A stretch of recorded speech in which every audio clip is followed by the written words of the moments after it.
Hello, नमस्कार दोस्तों, आपका स्वागत है हमारे यूट्यूब चैनल पर। मैं आज आपके लिए लेकर के आया हूँ राजस्थान जिला दर्शन, जिसमें हम आप जे जिसमें हम आज अजमेर जिले से संबंधित महत्वपूर्ण प्रश्न देखेंगे। अजमेर जिले के इतिहास, भूगोल व कला संस्कृति से संबंधित सभी प्रश्नों का हम अध्ययन करेंगे। तो चलो बिना देरी के हम क्लास है वो स्टार्ट करते हैं। तो सर्वप्रथम हम मैप देख लेते हैं। अजमेर जिले दर्शन में अजमेर जिले का मैप, जो कि कुछ इस प्रकार से है। नागौर के सीमावर्ती है, 6 जिलों से इसकी सीमाएं लगती है। ये हो गया हमारा अजमेर जिला। इसका विस्तार मैप देख लेते हैं। तो अजमेर जिले में जो तहसीलें हैं, रूपनगढ़, किशनगढ़, पुष्कर, अजमेर, नसीराबाद, ये सभी अजमेर जिले की तहसीलें हैं। तो अब हम अपने क्वेश्चन है वो स्टार्ट करते हैं। ओके, तो दोस्तों हमारा पहला प्रश्न है, अजमेर जिले की स्थापना कब और किसके द्वारा की गई? तो इस प्रश्न का सही आंसर है, अजमेर जिले की स्थापना 1113 ईस्वी में अजयराज चौहान के द्वारा की गई। अगला प्रश्न है, अजमेर के उपनाम क्या है? तो अजमेर के जो उपनाम है वो है राजस्थान का हृदय, भारत का मक्का, अंडों की टोकरी, राजस्थान का नाका, राष्ट्रीय राजमार्गों का चौराया, सांप्रदायिक सद्भावना वाला जिला। तीसरा प्रश्न है, अजमेर जिले की आकृति कैसी है? तो अजमेर जिले की जो आकृति है वो आप देख सकते हैं, त्रिभुजाकार है। ओके, अगला प्रश्न है, अजमेर की सीमा कितने जिलों से लगती है? तो अजमेर की जो सीमा है वो 6 जिलों से लगती है। अगला प्रश्न है, अजमेर के संस्थापक कौन थे? तो अजमेर के जो संस्थापक है वो अजयराज चौहान जी थे। अगला प्रश्न है, अजमेर का राजस्थान में विलय कब किया गया? तो इस प्रश्न का सही आंसर है, अजमेर का राजस्थान में विलय 1 नवंबर 1956 को किया गया था। अगला प्रश्न है, अजमेरू नामक दुर्ग का निर्माण कब और किसके द्वारा करवाया गया? तो इस प्रश्न का सही आंसर है, अजमेरू नामक दुर्ग 1113 ईस्वी में अजयराज चौहान के द्वारा बनाया गया। अगला प्रश्न है, अजयराज के सिक्कों पर किसका उल्लेख मिलता है? तो अजयराज के सिक्कों पर रानी सोमलेखा का उल्लेख मिलता है। अगला प्रश्न है, आना सागर झील का निर्माण कब और किसने करवाया?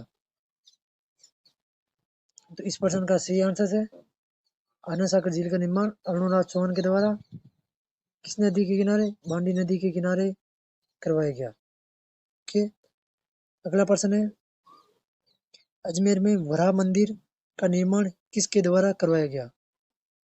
अजमेर में जो वराह मंदिर है इसका निर्माण भी अरुणराज चौहान के द्वारा ही करवाया गया था। इस क्लास की जो पीडीएफ है आपको टेलीग्राम ग्रुप में मिल जाएगी। अगला प्रश्न है, अरुणराज के दरबारी कवि कौन थे? तो अरुणराज के जो दरबारी कवि है वो देवबोध और धर्मघोष थे। हमें लगभग 90% पढ़ेंगे। ओके, जो कि अजमेर जिले से संबंधित सभी महत्वपूर्ण प्रश्न आ जाएंगे। अगला प्रश्न है, कुमारपाल चरित्र की रचना किसके द्वारा की गई? तो इस प्रश्न का सही आंसर है जयसिंह सूरी। कुमारपाल चरित्र की रचना जयसिंह सूरी के द्वारा की गई थी। अगला प्रश्न है, विग्रह चतुर्थ का उपनाम क्या है? विग्रहराज चतुर्थ है। ओके, ये जो है विग्रहराज चतुर्थ, जो कि अरुणराज के पुत्र थे। अरुणराज की हत्या उनके पुत्र जगदेव ने कर दी थी। उसके पश्चात जगदेव की हत्या विग्रहराज चतुर्थ करके शासक बना था। तो विग्रहराज चतुर्थ है, उनका उपनाम क्या है? कवि बांधव, बिसलदेव व कटिबंधु। अगला प्रश्न है, किसके शासनकाल को अजमेर चौहान साम्राज्य का स्वर्णिम काल कहा जाता है? तो इस प्रश्न का सही आंसर है विग्रहराज चतुर्थ के शासनकाल को। इनके ही शासनकाल को अजमेर के जो चौहान साम्राज्य है उनका स्वर्णिम काल माना जाता है। अगला प्रश्न है, हरिकेली नाटक की रचना किसके द्वारा की गई? इस प्रश्न का सही आंसर है विगिराज चतुर्थ। विगिराज चतुर्थ ने हरिकेली नाटक की रचना की थी, जिसमें शिव व अर्जुन के मध्य हुए युद्ध का वर्णन मिलता है। अगला प्रश्न है, अजमेर में 2.5 दिन की झोपड़ी या झोपड़ा, उसका निर्माण कब हुआ, किसके द्वारा करवाया गया? तो इस प्रश्न का सही आंसर है 1194 ईस्वी में कुतुबुद्दीन ऐबक। ये 2.5 दिन के झोपड़े से पहले एक संस्कृत जो पाठशाला थी, जिसको 1153 ईस्वी में विगिराज चतुर्थ के द्वारा बनाई गई थी, जिसके स्थान पर कुतुबुद्दीन ऐबक के द्वारा 1194 ईस्वी में 2.5 दिन के झोपड़े का निर्माण करवाया गया। अगला प्रश्न है, कंबो युक्त राजस्थान की जो पहली मस्जिद है वो कौन सी है? ओके, तो है यहाँ कुछ रिक्त स्थान है, ये 16 खंभों युक्त राजस्थान की प्रथम मस्जिद कौन सी है? तो है 2.5 दिन का झोपड़ा। सर्वप्रथम पारसी अभिलेख की जानकारी कहाँ से मिलती है? इस प्रश्न का सही आंसर है 2.5 दिन के झोपड़े से। सर्वप्रथम फारसी अभिलेख की जानकारी हमें 2.5 दिन के झोपड़े से प्राप्त होती है। अगला प्रश्न है, ललित विग्रहराज नाटक किसकी प्रेम प्रसंगों का वर्णन किया गया है? तो जो ललित विग्रहराज नाटक है उसमें किसके प्रेम प्रसंगों का वर्णन है? इस प्रश्न का सही आंसर है कवि विग्रहराज चतुर्थ या बीसल देव वे देसल देवी के प्रेम प्रसंग। अगला प्रश्न है, बीसल देव रासों में किसके प्रेम प्रसंगों का वर्णन किया गया है? ये ललित विग्रहराज नाटक है और ये बीसल देव रासो है, जिसको नरपति नाले ने लिखा था। ओके, तो विग्रहराज जो ये बीसल देव रासो है, इसमें बीसल देव और राजमती उनके प्रेम प्रसंगों का वर्णन मिलता है। अगला प्रश्न है, अजमेर में मूर्तिकला का जनक किसे कहा जाता है? तो इस प्रश्न का सही आंसर है सोमेश्वर चौहान। अजमेर में मूर्तिकला का जो जनक है उन्हें सोमेश्वर चौहान को कहा जाता है। ओके, अगला प्रश्न है, गुड़गांव हरियाणा का युद्ध कब व किसके मध्य लड़ा गया? इस प्रश्न का सही आंसर है पृथ्वीराज चौहान व नागार्जुन के मध्य, जो कि 1178 ईस्वी में लड़ा गया था। हम यहाँ पर पृथ्वीराज चौहान से लगभग 5 युद्ध देखेंगे। ओके, अगला हमारा प्रश्न है, महोबा का युद्ध या तुमुल का युद्ध कब व किसके मध्य लड़ा गया? तो इस प्रश्न का सही आंसर है 1182 ईस्वी में पृथ्वीराज चौहान व परमर्दी देव चंदेल के मध्य लड़ा गया। अगला प्रश्न है, नागौर का युद्ध कब व किसके मध्य लड़ा गया? नागौर में भी युद्ध हुआ था, जो कि पृथ्वीराज चौहान व भीमदेव द्वितीय सोलंकी के मध्य सन 1184 ईस्वी में लड़ा गया था, जिसका कारण इचिनी प्रकरण था। जिस स्त्री से भीमदेव द्वितीय की सोलंकी की सगाई हुई थी, उनसे पृथ्वीराज चौहान ने विवाह कर लिया था, जिसके कारण ये युद्ध लड़ा गया। अगला प्रश्न है, तराइन का प्रथम युद्ध कब व किसके मध्य लड़ा गया? जिसका सही आंसर है 1191 ईस्वी पृथ्वीराज चौहान व मोहम्मद गोरी के मध्य। अगला प्रश्न है, तराइन का द्वितीय युद्ध कब व किसके मध्य लड़ा गया? तो इस प्रश्न का सही आंसर है 1192 ईस्वी में पृथ्वीराज चौहान व मोहम्मद गोरी। तराइन के प्रथम युद्ध में पृथ्वीराज चौहान की विजय हुई थी, जबकि तराइन के द्वितीय युद्ध में पृथ्वीराज चौहान है वो हार जाता है। इनकी हार का कारण था दूरदर्शिता का अभाव। ओके, और मोहम्मद गोरी है वो छल कपट से जीत जाता है। अगला प्रश्न है, गुलाम वंश की स्थापना किसके द्वारा की गई? हमने अभी भी पढ़ा था कुतुबुद्दीन ऐबक, जिन्होंने 2.5 दिन का झोपड़ा बनाया, उन्होंने ही गुलाम वंश की स्थापना की थी। अगला प्रश्न है, पृथ्वीराज तृतीय का नाचने वाला जो घोड़ा है वो कौन सा था या उसका नाम क्या था? तो इस प्रश्न का सही आंसर है नाटीरंबा। तो पृथ्वीराज जो तृतीय उनके नाचने वाले घोड़े का नाम नाटीरंबा मिलता है। अगला प्रश्न है पृथ्वीराज रासो ग्रंथ की रचयिता कौन है? वो है चंद्रबरदाई, जो कि पृथ्वीराज तृतीय या चौहान उनके मित्र थे। ओके। अगला प्रश्न है रणथंभौर में चौहान वंश की नींव किसके द्वारा रखी गई? जो ये पृथ्वीराज तृतीय थे उन्हीं के वंशज या पुत्र गोविंदराज चौहान ने रणथंभौर में चौहान वंश की नींव रखी थी। अगला प्रश्न है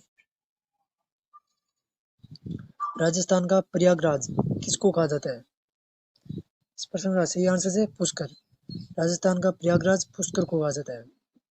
अगला प्रश्न है मेरवाड़ा प्रदेश का कुंभ किसको कहा जाता है? तो इस प्रश्न का सही आंसर है पुष्कर। यह पुष्कर को राजस्थान का प्रयागराज, मेरवाड़ा प्रदेश का कुंभ, राजस्थान का 5वां तीर्थ ऐसा भी कहा जाता है। ओके। अगला प्रश्न है पुष्कर का जो मेला है वो कब बढ़ता है? जो कि एक कला संस्कृति के सवाल आ गए हैं। ओके। तो ये पुष्कर का मेला जो है वो कार्तिक पूर्णिमा को पड़ता है।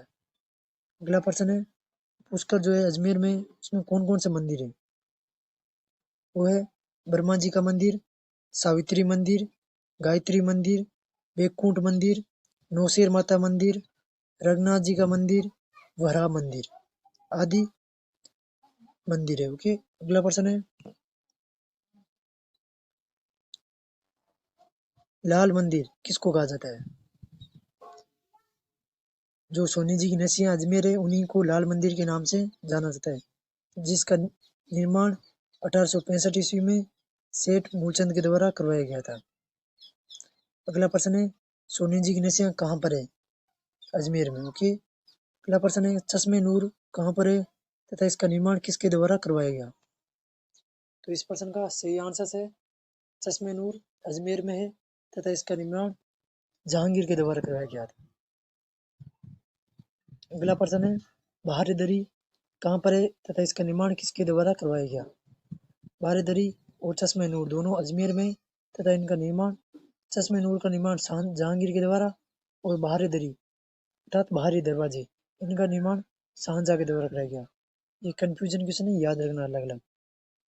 ओके। अगला प्रश्न है ख्वाजा फखरुद्दीन चिश्ती की दरगाह कहाँ पर है? तो इस प्रश्न का सही आंसर है अजमेर में। ख्वाजा फखरुद्दीन चिश्ती की दरगाह अजमेर में। अगला प्रश्न है टूटी रानी महल या घोड़े की मंजार या मीरान साहब की जो दरगाह है वो कहाँ पर है? तो इस प्रश्न का सही आंसर है तारगढ़ दुर्ग अजमेर में। टूटी रानी महल तो घोड़े की मंजार तो जो मीरान साहब की दरगाह है वो तारागढ़ दुर्ग में स्थित है जो कि अजमेर में है। अगला प्रश्न है गरीब नवाज के नाम से किसको जाना जाता है?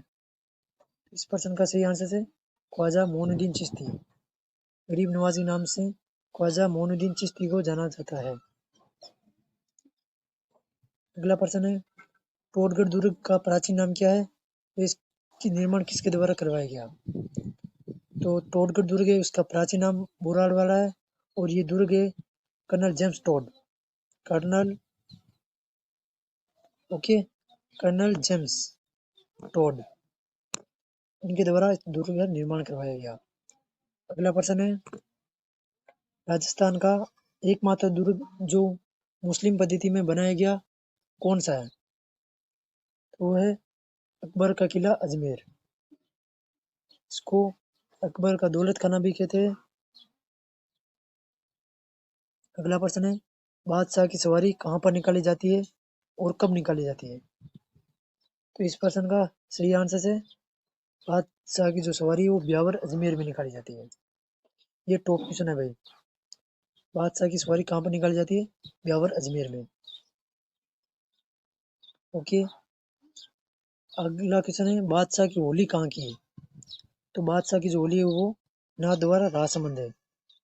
ये भी टॉप है। फिर अगला प्रश्न है देवर भाभी की घेर कहाँ की प्रसिद्ध है? तो देवर भाभी की जो घेर है वो ब्यावर अजमेर की है। यहाँ हम 3 प्रश्न देखें देवर भाभी की घेर। ओके। अगला पढ़ेंगे अंगारों की होली और कोड़ामार घेर। ये है तीनों अजमेर में लेकिन स्थान अलग अलग है। देवर भाभी की घेर ब्यावर अजमेर। फिर अंगारों की होली कहाँ की प्रसिद्ध है? तो जो अंगारों की होली है वो केकड़ी अजमेर है। अगला प्रश्न है, कोड़ामार घेर कहाँ की प्रसिद्ध है? तो इस प्रश्न का सही आंसर है कोड़ामार घेर बिना अजमेर। हमने देखा कि अंगारों की होली ब्यावर अजमेर, सॉरी, देवर भाभी की घेर ब्यावर अजमेर, अंगारों की होली केकड़ी अजमेर, कोड़ामार घेर बिनाई अजमेर। ये अलग अलग 3 स्थान है, इन्हें अलग अलग याद रखना है। अगला प्रश्न है, ऊपरमाल पथ बोर्ड की स्थापना कब की गई? इस प्रश्न का सही आंसर है 1917 ईस्वी विजय सिंह पथिक के द्वारा हरियाली अमावस्या के दिन। सर्वप्रथम कब की गई? तो वो की गई 1917 ईस्वी में। किसके द्वारा? विजय सिंह पथिक के द्वारा। किस दिन? हरियाली अमावस्या के दिन। ये तीनों ही सवाल बन सकते हैं। ओके, अगला प्रश्न है, किशनगढ़ चित्र शैली का प्रसिद्ध चित्र कौन सा है?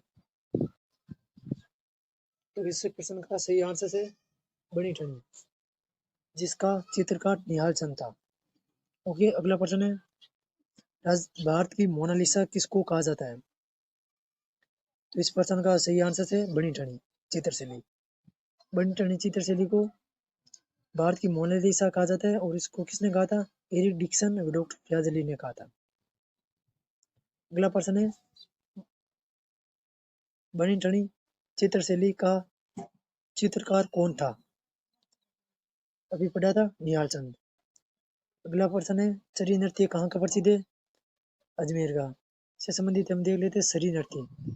सरी नृत्य जो है वो अलवर का है, जो कि हम अगला जिले में पढ़ेंगे। अजमेर का जो आरजी कोड है वो 01 है। ओके, अगला प्रश्न है, सरी नृत्य की प्रसिद्ध नृत्यांगना कौन है? तो वो है फलकूबाई। ओके, अगला प्रश्न है, प्रथम वाईफाई युक्त गांव कौन सा है? तो वो है बिनाई अजमेर। अगला प्रश्न, राज्य का प्रथम पूर्ण साक्षर गांव कौन सा है? वो है मसूदा अजमेर। अगला प्रश्न, लूणी नदी का उद्गम कहाँ से होता है? वो है नागपाड़ अजमेर से। अगला प्रश्न, राज्य की प्रथम सूती वस्त्र मिल कौन सी है? तो वो है देकर्षणा मिल लिमिटेड ब्यावर अजमेर।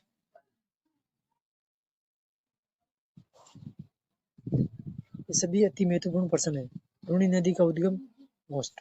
अगला प्रश्न है, राज्य की सबसे प्राचीन डेयरी कौन सी है?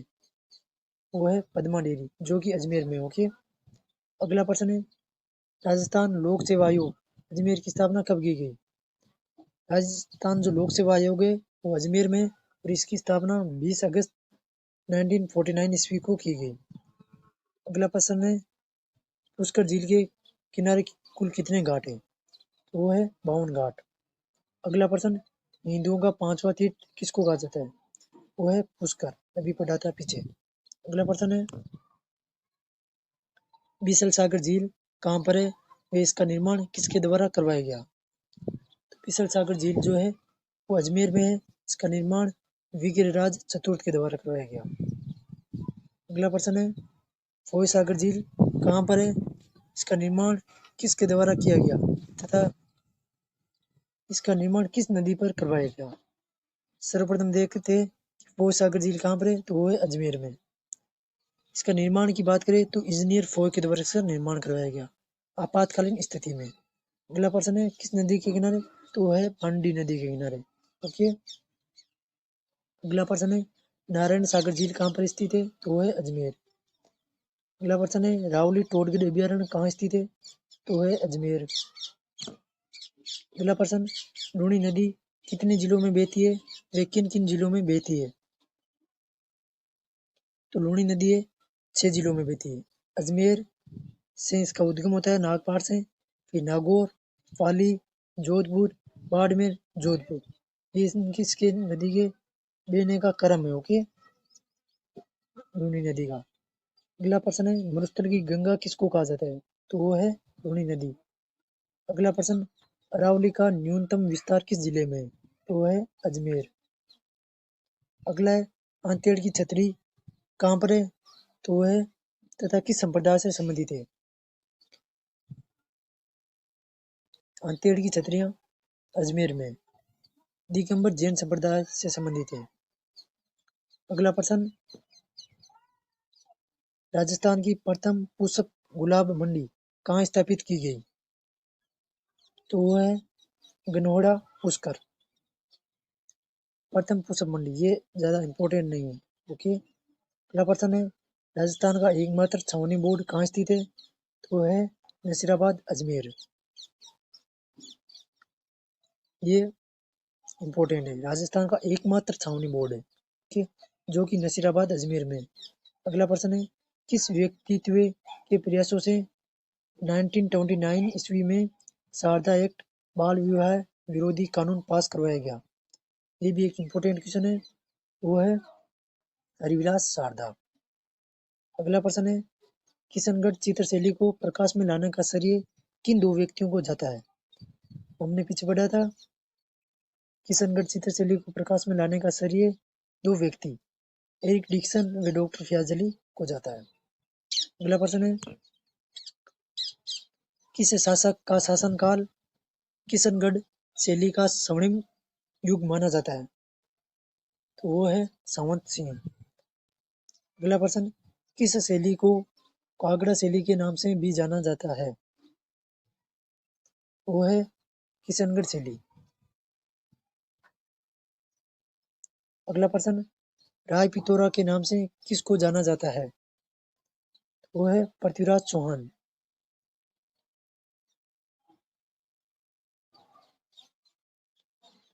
अगला प्रश्न, नगाड़ा का जादूगर किसे कहा जाता है? तो है रामाकिशन सोलंकी। अगला प्रश्न, हम 90 प्रश्नों का ही अध्ययन करेंगे। ये जो अजमेर जिले से संबंधित सभी इंपॉर्टेंट क्वेश्चन है वो मैंने ले लिए 90 प्रश्नों में। तो अगला प्रश्न है, किस नदी को सिखों की रानी कहा जाता है? वो है सोमेल नदी। चौहान राजवंश में पहला पितरंता शासक था, कौन था? तो वो था जगदेव, जिसने अपने पिता अर्णोराज की हत्या करके नदी पर बैठा, जिसको उसके भाई विगराज चतुर्थ ने हत्या करके फिर वो शासक बन गया। अगला प्रश्न है, किशनगढ़ प्रजामंडल की स्थापना कब की गई तथा किसकी अध्यक्षता में की गई? ओके, तो वो है 1939 ईस्वी कांतिलाल चौथानी व जमाल शाह की अध्यक्षता में की गई। अगला प्रश्न है, सावित्री माता जी का मंदिर पुष्कर में किस पहाड़ी पर बना हुआ है? हमने पढ़ा था कि पुष्कर अजमेर में कौन कौन से मंदिर है, वहाँ हमने सावित्री माता का मंदिर भी देखा था। तो वो कौन सी पहाड़ी पर बना हुआ है? वो है रत्नागिरी पहाड़ी पर। अगला प्रश्न, राजस्थान एकीकरण के किस चरण में अजमेर को शामिल किया गया? तो है अंतिम चरण। ओके, ललित विग्रहराज नाटक की रचना किसके द्वारा की गई? तो वो है, हमने वहां पर पढ़ा था कि जो ललित विग्रहराज नाटक है उसमें ईसलदेव व देसल देवी के प्रेम प्रसंगों का वर्णन मिलता है, जिसकी रचना कवि सोमदेव के द्वारा की गई थी। अगला प्रश्न था, बीसलदेव रासो की रचना किसके द्वारा की गई? ये ललित विग्रहराज नाटक है और ये बीसलदेव रासो है, जिसकी रचना नरपति नाले के द्वारा की गई, जिसमें बीसलदेव व राजमती के प्रेम प्रसंगों का वर्णन मिलता है। देखते हैं हमने लगभग, तो दोस्तों हमने लगभग 30 मिनट्स में 90 क्वेश्चन में अध्ययन पढ़ लिए। ओके, हमने 30 मिनट्स उसमें 90 क्वेश्चंस पढ़ लिए। ओके, इतना फास्ट पढ़ा है, सभी क्वेश्चंस को हमने सही तरीके से पढ़ा है। अगर आप इन्हें इस पीडीएफ को डाउनलोड करना चाहते हैं तो जो है वो टेलीग्राम ग्रुप ज्वाइन कर ले, और मैं सभी जिलों से संबंधित इसी प्रकार के प्रश्न लेकर के आऊँगा। तो आप MCQ भी लेंगे। पहले हम इस प्रकार से अध्ययन करेंगे, फिर MCQ पढ़ेंगे। ओके, तो अगर आपको पसंद आए तो चैनल सब्सक्राइब कर लेना और लाइक कर देना। Okay, thanks for watching.